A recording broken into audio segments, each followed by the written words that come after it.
Hello and welcome to Alternate Image Gaming. This series is Tarkov Talks, where we play Escape from Tarkov and discuss things that are generally not Tarkov related.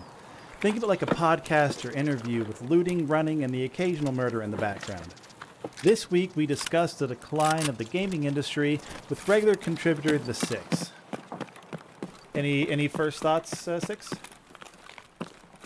Mostly, my biggest thoughts on this decline is, like we've talked about before. I think a lot of it is just these gaming industries are now ran by people who all they care about is money. They're not about putting out a good game. They're about how can we get the most money out of everyone with an okay playable game. Gotcha. You saying pretty much the issue is they have focused on money too hard. Yeah, they don't care about anything but money. Which, like, I understand needing to be interested in money, right? Like, that makes sense. Yeah, their These businesses companies have and to everything. make money. Yeah, they have to make money to survive, and I understand that. But I use this game as a reference a lot because it's a game I've known and loved since my childhood. World of Warcraft, for example. In the beginning, it was made by a few guys playing D&D, and they turned that into a video game because it was their passion, and then turned it into another video game, which is literally the biggest, if not will forever be the biggest MMO ever. Yeah.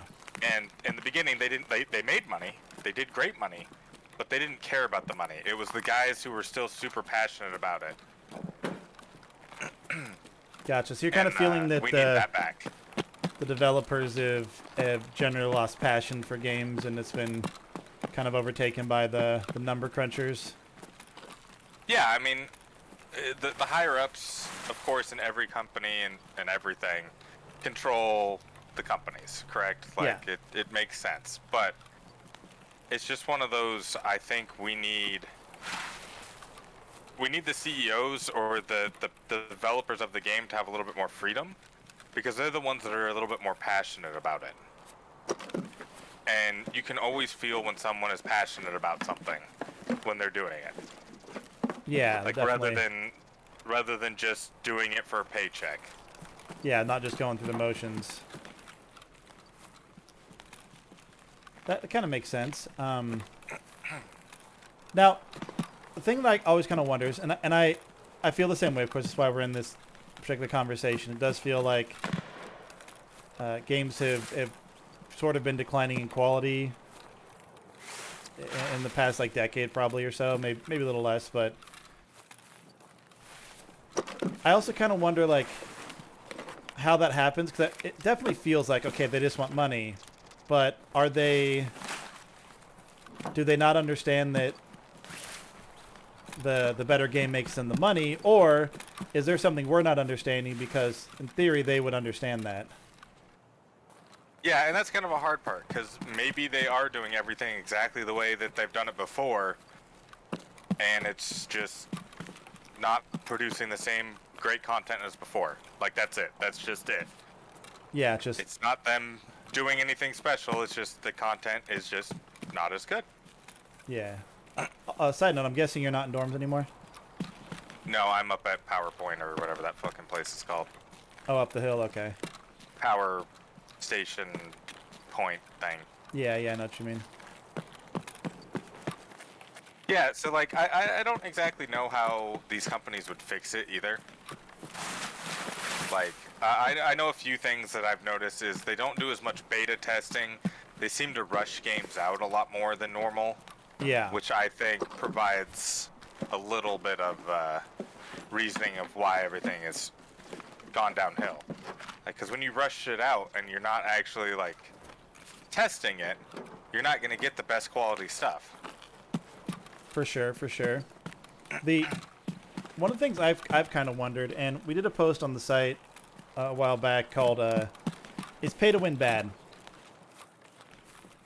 And because it's really more complicated than just yes, bad. But in doing that, a little kind of light research on the increasing cost of developing video games, and I don't remember specifically, but it's something like, give or take, 10 times more than it was 20 years ago. Which makes sense with wage costs and computer generated shit, and nowadays, like, it makes sense that it is a little bit more expensive. Yeah. Not a little bit, a lot more expensive. A lot more expensive. But meanwhile, the cost of actually selling the video game has gone up like 15%. Like, we have games are just now actually starting to hit $70 for a brand new title. And in the 90s, they were 50. So it's like... I remember I worked at a video game store, Game Crazy, back in the day, and I remember for a brand new game, this is probably mid 2000s, like 2000, probably 7 or 8 is when I worked there, maybe a little bit less or more. I remember a brand new, still wrapped game was $64.64 after tax. Like you had a game that hit that high or whatever? Yeah, that was brand new. Xbox, I think 360 was the like newest console out, and PlayStation 2 I think was still pretty solid. 3 might have been out, but for a brand new game it was $64.64 after tax. Yeah, so consider that, and now a brand new game might hit 70. But yeah, from and you 2000 have all these different versions of each game too. Yeah.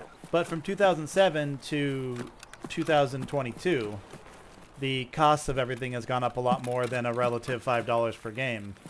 I mean, look at just minimum wage. Exactly. Which needs, like, minimum wage has probably doubled since then. And I'm exfilling, by the way. Okay. Minimum wage is doubled, if not gone up more than doubled. Which means, like, all these developers, their pay had to have gone up equal amounts. Exactly. At least the bottom end, if nothing else, right? Yeah. Like your GMs and everything else that you need to have, your low man on the totem poles had to go up by double what they were paying, which in turn makes that cost way more. And everything else, utility costs, insurance costs, it's all gone up. I mean, shipping the games out to all these different places that they have to do. Shipping costs and oil and fuel costs alone have increased the shipping that they've had to do, which has increased the prices of development. Because that is a major part of it, is getting the game to the stores, which is still part of the main company's responsibility. Whether they pay another company to do it or not, they still have to. The price has gone up for that. For sure. And so what that's kind of made me wonder is, like, so that we feel like they're rushing these games out, and they are, right? Like, it's the reasoning doesn't mean they aren't. But I definitely wonder if there's a struggle of, okay, so we have a budget of $200 million for this game. We've used 95% of it. How close are you guys to release? Not that close. Well, guess what? You're pretty close after all. Because they just start to not have a choice. Yeah, I think the biggest one me and you have seen that is just the development, it was not ready. Well, there's actually 2 of them that come to mind when I think of it needed to sit in development a little bit longer. New World and Battlefield 2042. Yeah. Those games had the potential to be amazing if they just took a little bit more time, did a couple more beta tests, and actually listened to their player base more. The majority of player base, because that's another thing that happens is you get these fanboys of any particular game that don't give correct feedback. All they say is, no, this game is amazing at all times. Yeah. You get the vocal minorities that may be disproportionately represented in the end result of the game, but which can definitely be a struggle, for sure. And I wonder how that further makes it difficult for the game developers to use their, like, we feel like they're getting all this money, and they are, obviously, right? Not like they're going broke, but to even maintain similar profit margin, they've had to now take shortcuts or change their monetization strategies, which a lot of gamers are not happy with, myself included.